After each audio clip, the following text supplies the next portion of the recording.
নমস্কার। আমরা অনেকেই কিডনি স্টোনে ভুগে থাকি এবং এটা কমে গেলেও বারবার হতে পারে। তাহলে উপায় কি? প্রথমে জেনে নিই কিডনি স্টোন কত রকমের। প্রধানত ক্যালসিয়াম অক্সালেট স্টোন হয়।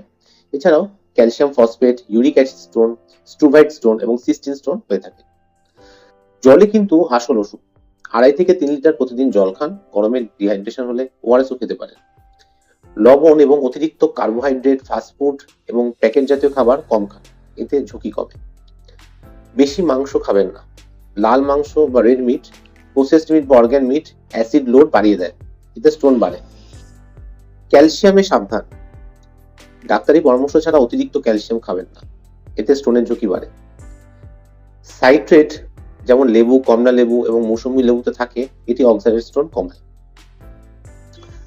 অক্সালেট খাবারে কিন্তু সীমিত রাখুন। যেমন পালং শাক, বাদাম, সোয়াবিন, ব্ল্যাক টি অতিরিক্ত খাবেন না। এছাড়াও অনেকে ভিটামিন সি ট্যাবলেট খেতে পছন্দ করেন। বেশি ভিটামিন সি খেলেও কিন্তু অক্সালেট বাড়ে।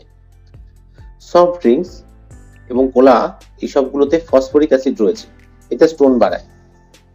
এছাড়াও ফ্রুট জুস বেশি না খাওয়াই ভালো। এতে অতিরিক্ত ফ্রুক্টোজ এবং অক্সালেট থাকে, এতেও স্টোন বাড়ে। এবং সব থেকে প্রধানত ইউরিন কিন্তু চেপে রাখবেন না। এতে কিন্তু স্ট্রুভাইট স্টোনের ঝুঁকি বাড়ায় এবং ইনফেকশন বাড়ায়। এছাড়াও ওবেসিটি একটা বড় ফ্যাক্টর। ওজন নিয়ন্ত্রণে রাখুন এবং ব্যায়াম কিন্তু করুন। এছাড়াও আমরা মাঝে মধ্যে ম্যাগনেসিয়াম সাইট্রেট ট্যাবলেট খেতে পারি। এটা কিন্তু স্টোনটাকে ডিজলভ করতে সাহায্য করে। স্টোন যাতে না হয় এর জন্য উপকারী। ভিডিওটাকে লাইক করবেন, শেয়ার করবেন এবং অবশ্যই সাবস্ক্রাইব করবেন। Thank you.